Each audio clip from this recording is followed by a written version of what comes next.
Donald J. Trump will become the 45th president of the United States, defeating Hillary Clinton in a campaign unlike anything we've seen in our lifetime. Well, at 20 minutes to 5, we can now say the decision taken in 1975 by this country to join the common market has been reversed by this referendum to leave the EU.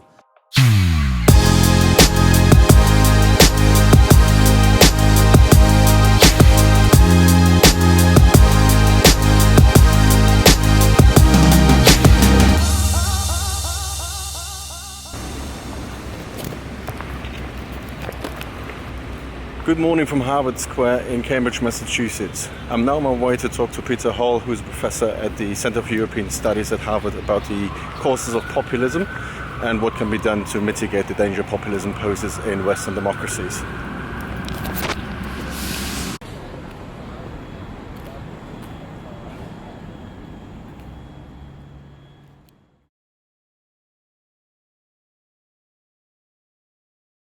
So Peter, thank you very much for taking the time to talk to me today about populism and what underlies its surge, and potentially also what can be done about the surge of populism.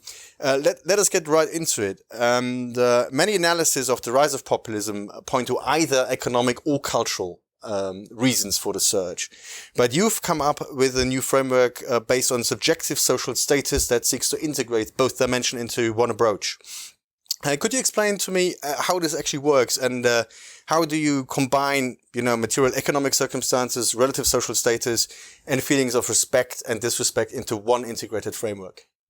Yes, I think that in some ways the contemporary debate, which is really a debate between those who think populism is mainly a result of economic distress, a revolt against globalization on that dimension, if you like, and those on the other side who think that populism is really a cultural revolt, a counter-reaction to the rise of post-materialist or cosmopolitan values over the last 30 years. That to ask, is it economic or is it cultural at heart, is fundamentally a mistake. And the real question should be, how do economic and cultural factors interact to generate rising support for populism? And there are several ways in which we can understand that interaction. On the one hand, I think we can see that some kinds of economic developments inspire shifts in cultural frameworks, which in turn yield resentment.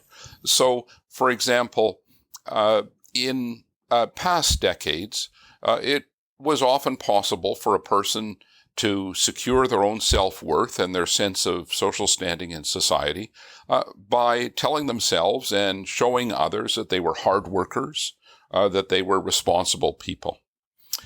In the last 25 years, with the technological revolution, we've seen the economy change. Demand has shifted towards high-skilled labor, and the wage premium for high-skilled labor has gone up. And of course, in response to that, tertiary enrollments in college education and advanced vocational training have gone up.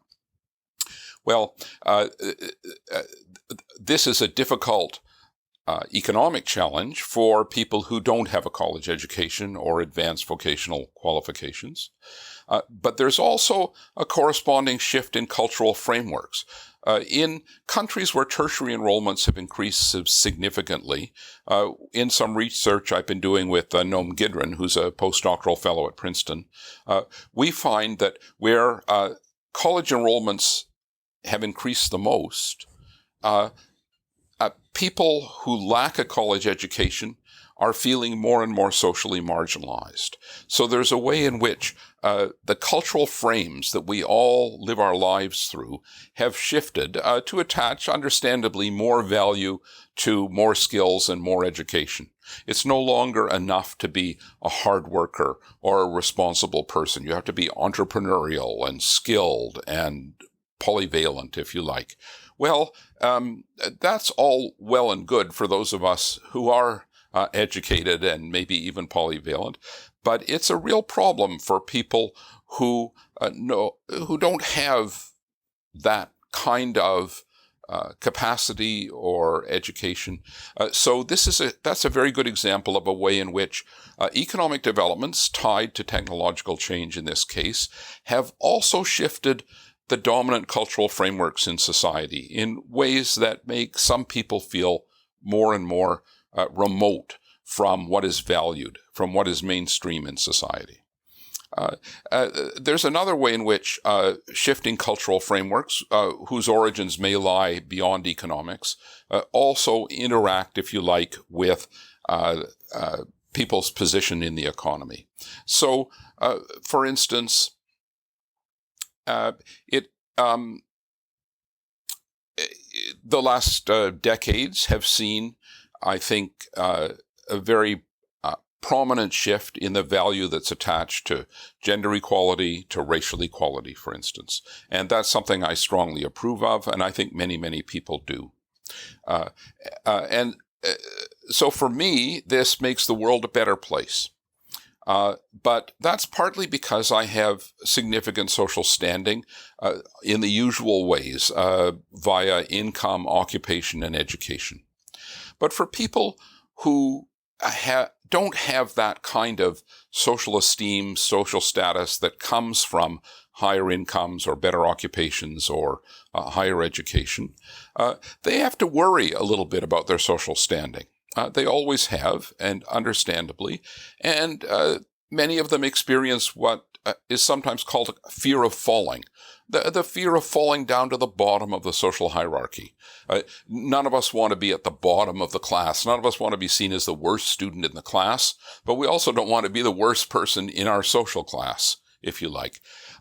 And so people whose social standing is already modest tend to erect what sociologists call social boundaries between themselves and others whom they can define as having at least lower social standing. And for many people, that means people of other racial or religious groups.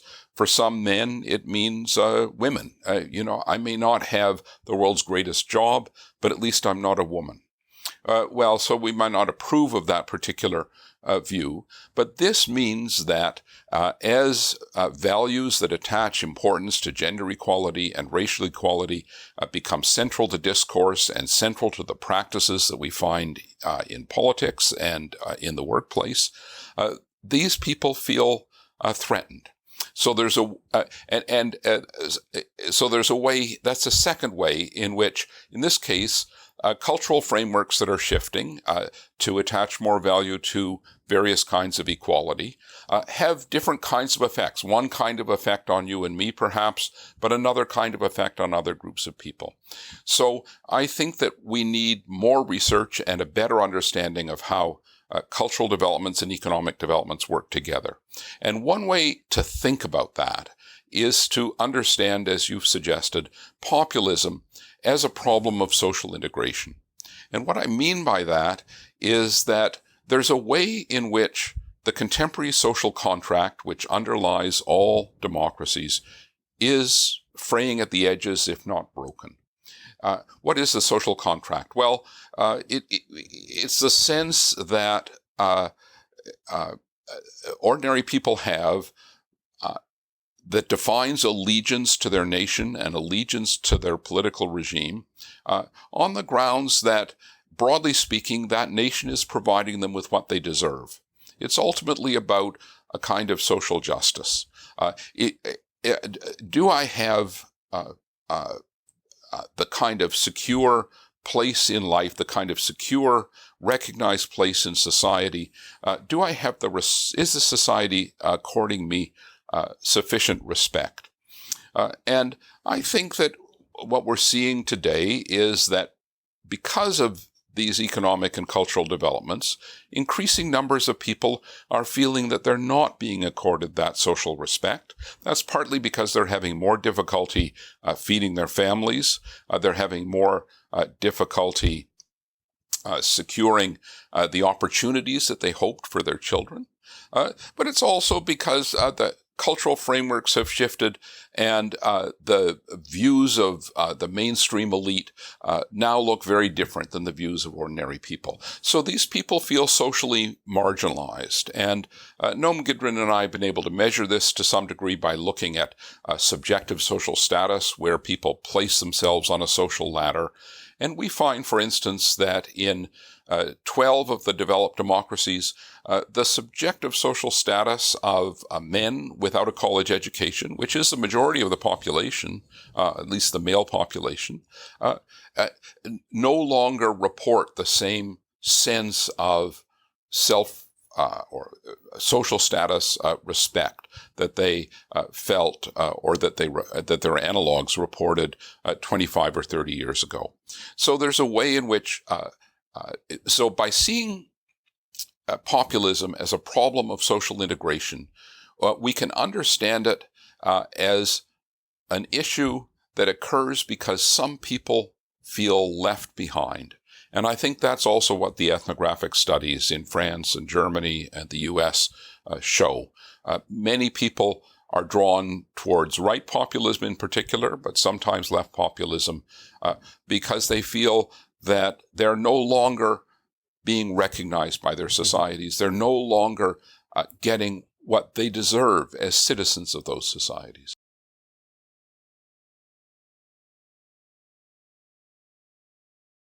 And it could also be just generally related to anxiety. I mean, one interesting finding that I find striking, that you find currently in Germany, is what on first sight looks like a paradox. That's where people say that they currently feel economically secure, they feel content, but they, at the same time, they worry about the future. Exactly because they think, things like the technical revolution, the jobs in the future might not be secure. They're worried about the security situation in Europe. They worry about issues such as refugees and so on and so forth. So even in countries where comparatively little support to populism has been identifiable so far, you see this sort of being worried about the future. Do you think that could be one of the sort of early signs? Oh, absolutely. I think that's really very central here. There's no question that people are feeling apprehensive, and I think that technological change, a shifting economy, none of us really know exactly where the European or American economies are going these days. Even the best economists debate that issue with a good deal of uncertainty. So we're living through the kind of revolution that Joseph Schumpeter would have described as creative destruction. And it's quite legitimate for people to worry about whether their jobs are going to be destructed in the context of that revolution. But at the same time, it must be said that I think populist parties on the right in particular are inflaming social sentiments. That is to say, they're exaggerating the fears that are associated with immigration, or the fears that are associated with globalization, or the fears that are associated with terrorism. One of the most interesting findings in this literature, and it's a very solid finding, is that in places where there are large numbers of immigrants, there tends to be less rather than more support for right populist parties. Where support for right populist parties has been rising is often in the countryside where there are fewer immigrants, and it's particularly in towns or regions where there's been a very recent influx of immigrants. So there's a sense in which this is not as much, just as you say, not as much a reflection of current distress as fear for what the future holds. You saw that very vividly in the Swiss referendum on immigration. Yes, it was literally in the cities where most immigrants actually live, there was support for immigration. It was the countryside where the revolt basically did take place. But interestingly, I mean, none of this is particularly new. We've always had immigration. We've always had technological advancement. What do you think is the trigger? Why is this surge happening now? what is sort of underpinning this? Is it, for instance, one of the explanations I've heard a few times that mainstream politics has moved away from socioeconomic issues towards identity politics. So that would basically straddle both of your dimensions in your approach. That we know very well that inequality has been rising and so on and so forth. So the focus of politics has moved away from sort of these grounded economic grievances towards these issues of identity politics that might at the same time have done two things: neglected the real material problems that people suffered, so these amassed, and at the same time exacerbated some of these cultural alienations. Do you think that sort of that move, or what do you think? Why is it happening now? No, I think that's exactly right. I think if the why now question is a good question, because there have been anti-immigrant sentiments around for decades and decades. There's been some kind of reservoir of potential support for right populism in particular. And I think that to understand why now, we have to look at both the demand side and the supply side of politics, if you like. On the demand side, it must be said that in many countries, income inequality has risen relatively rapidly, and in some countries, median incomes have stagnated. So there are a set of pressures that have been building over the last 20 years. But I think even more important is the supply side of politics that you're talking about, namely the kind of strategies that parties adopt to compete with one another, to compete for votes.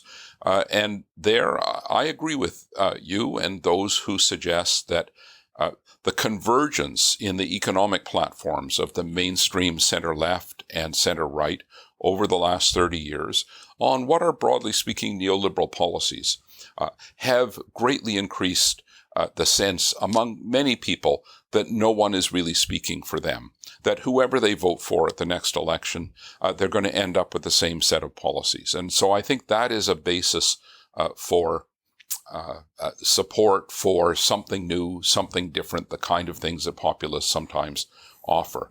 But at the same time, as mainstream parties have converged in their economic platforms, in order to compete with one another, in order to distinguish themselves from one another, they themselves have put more emphasis in their manifestos on identity issues. And that's perfectly understandable, but it plays exactly into the hands of right populist parties, because right populist parties themselves compete heavily on identity issues, on anti-immigrant appeals, on various kind of racialist appeals and the like. So there are two ways in which this convergence of the mainstream parties has had this effect. But then there's another factor that I think is enormously important here, which is that the populist parties of the populist right, like the Front National in France and maybe the People's Party in Denmark, a variety of European radical right parties, which have always been relatively authoritarian, if you like, in their moral images, in the values they espouse, used to be on the right side of the political spectrum with regard to economic issues. They used to be laissez-faire parties, worried about state intervention, seeking lower taxes and the like. Think of Poujadisme in France in the 1950s. But that was still the kind of approach you saw in the Front National in the 1980s and 1990s. But since the turn of the last century, these parties have moved to the left on economic issues. They're now offering more economic protection, more social protection, provided, of course, that it doesn't go to immigrants. So there's a welfare chauvinist side to those platforms. But this has made these parties much more appealing to working class voters who might previously have been hesitant to support them because they were seen as having laissez-faire right-wing economic policies. So these parties have now moved into a part of the electoral space, if you like, which really no other party occupies. And this is giving them increasing footholds, if you like, among working class voters in particular. So in a sense, they're the inverse dynamic development than mainstream parties. Mainstream parties converge on a, broadly speaking, neoliberal economics, vacating that sort of left-leaning socioeconomic space. But at the same time, in order to differentiate themselves, became culturally more progressive. Yes. And these populist parties have always been culturally regressive. but now occupy that vacated space in the socioeconomic sphere. That's right. That's right. In fact, center-left parties were never in that space because they were always somewhat progressive on values. So they become more so in recent years, as you say. So that really was an empty space. But it's a space that has a lot of voters in it, and indeed in recent years more voters in it. And so, yes, it's now occupied by the populist right. And we've already talked about how the behavior differs from the cities to rural areas. Do you see, in the work that you've done, do you see any sort of significant national variations of this populist phenomenon? Or are the trends basically the same everywhere?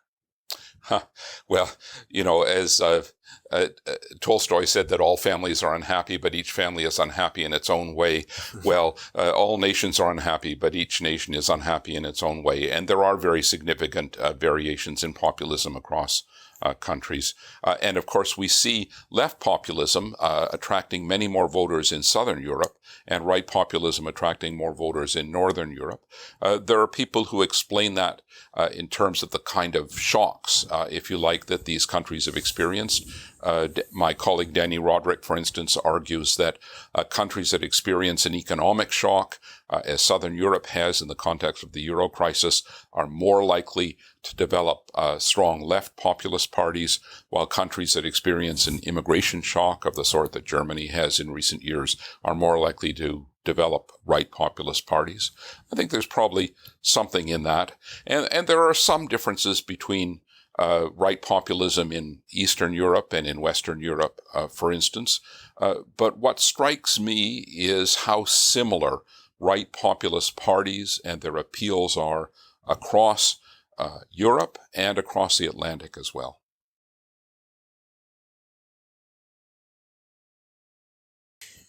And based on this analysis, now we're coming to a question that policymakers across the developed world are pondering. How can you react to this kind of populism? I mean, we've analyzed that, they occupied vacated spaces, but how, as a mainstream politician, how do you sort of counter this populist surge? I mean, so far as I can see, there have been two broad strategies. The one is basically adopting parts of the rhetoric and parts of the agenda, which gives a lot of power effectively to these populist parties, no matter, how big their electoral support actually is, because they have a huge impact on the actual political agenda. I mean, not least UKIP in the United Kingdom is probably a good example. Never had an MP other than Douglas Carswell, but their impact on British politics has been very significant. And the other argument seems to be, do not engage with populists at all, because if you engage with them, you legitimize them as part of the political system, and by doing so, open doors basically for their expansion. So, and none of this seems to have worked properly. So, what would you suggest? Well, I think it's not an easy issue, and I don't have ready-made solutions to it. I think this is one of those challenges that will put liberal democracy to the test, and it clearly is at the moment. I think that in order to develop an effective response, what's most important is to realize that there are two dimensions to the underlying problem. One of them is material. Lots of people are feeling more economically insecure. They're not sure that they can support their families in the way that they would like to. Now, economists, many economists suggest that, well, this is the result of the failure of the response to globalization.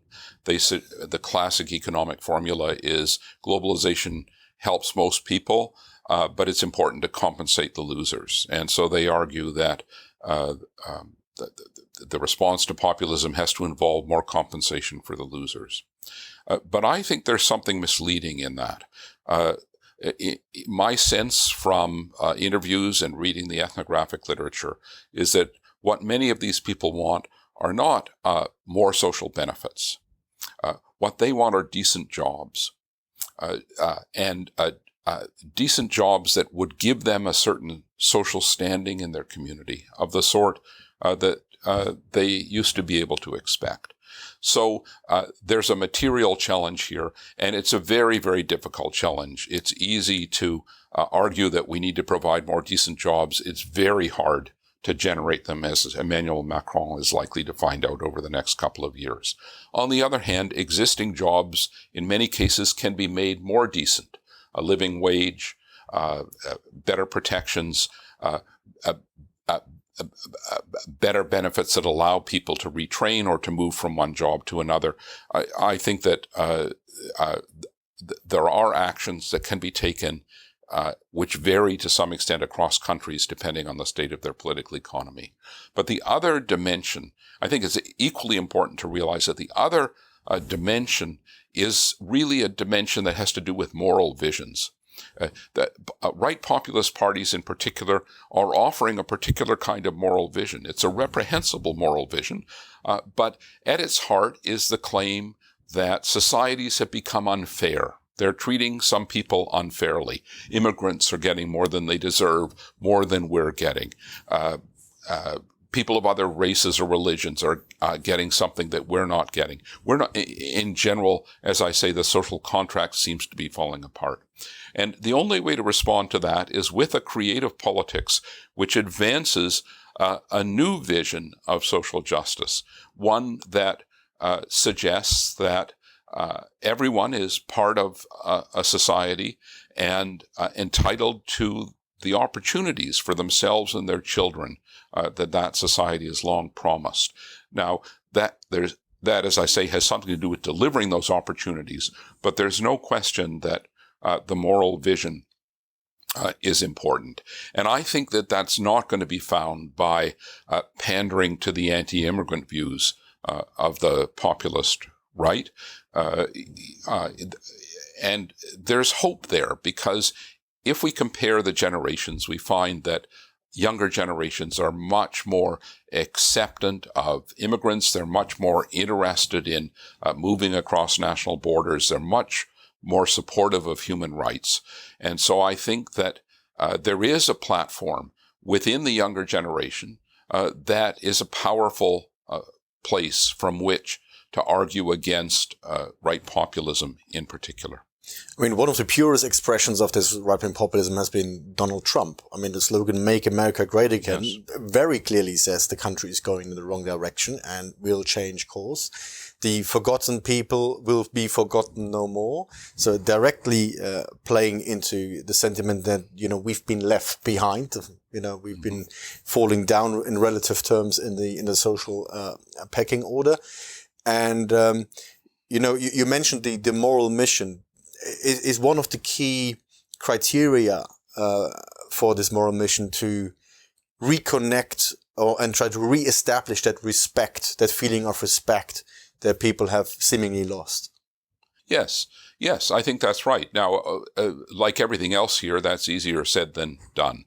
On the other hand, no one's going to do it unless they try to do it. And I think that as we look at identity politics today, we have to realize that it has to encompass an expansive range of identities, that tolerance for people who are different is important, but that tolerance includes people who might be older, people who might be white, people who might not have views that are the same as our views. And I think that the best way to counter Donald Trump is to present a vision of the nation which sees its greatness in terms that are very different than those he tends to suggest. Yeah, and that's always sort of also traditionally been a situation that center-left parties have always found themselves in. Center-left parties tended to do well when they owned the future. So basically there was a narrative that people believed in. That's right. I mean, Tony Blair was a very good expression. Things can only get better at the end of the 90s in the UK.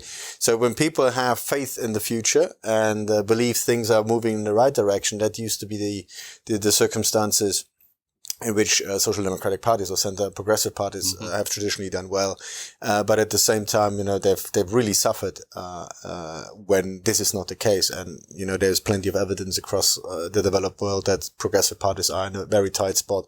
So you reckon basically the way out must be some sort of attempt to own the future again, to create a new sort of vision for the future based on values that is not regressive, because you don't move back. You don't want to, give up the rights for women and all the other progressive and cosmopolitan rights that were fought for and won for, but sort of have a new inclusive vision for society.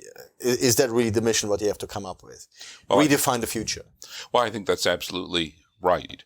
I mean, the challenge facing mainstream parties on both the center left and the center right is that they now both have to hold together uneasy coalitions between middle-class voters and working-class voters. And contemporary developments, which have seen a larger proportion of the population acquire a college education, have driven something of a wedge between those groups in terms of their outlooks on the world and their values and the like. So this is a difficult challenge for both the mainstream left and the mainstream right.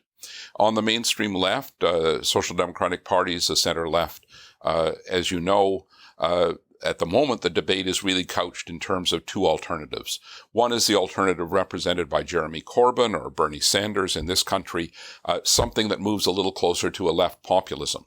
Is left populism the best response to right populism? That's really the issue that they raise. Should we be making a frontal assault on inequality, arguing for much higher levels of state intervention? On the other side is the strategy that you just described, and that is associated with Tony Blair, although I'm afraid he's not bringing much legitimacy to it these days. And that is a strategy which seeks to appeal to aspirational voters, in particular through education, the development of a knowledge economy, better working conditions, offering them opportunities for their children in particular. And I see that at the moment as the more viable strategy, but it requires the kind of vision for the future that you're talking about. And we don't yet know, I think, which of those strategies is going to prove most successful. I do think that politicians like Corbyn and Sanders and others are doing us all a service by reminding us that we don't have to embrace traditional neoliberal policies of the sort that have created so many problems in the last few decades. We can think in new ways about what governments can do for their economies and the like, and I think we need to do that. So I think they're serving an important political purpose. On the other hand, I suspect that the future of social democracy lies with the quest for aspirational voters through the articulation of a new moral and social vision. And maybe a synthesis of both, because what Corbyn and Sanders seem to address are what you mentioned, the underlying socioeconomic issues, that sort of left-leaning economic policy space that was vacated by social democracy. And it's not necessarily a conflict, to have both. I mean, you have to win this aspiration game. I mean, I think that's an absolute necessity to do that. Mm-hmm. But I think, coming up with an alternative economic policy that manages to reduce economic pressures might just create the space needed to do just that. So maybe it's a mixture of both.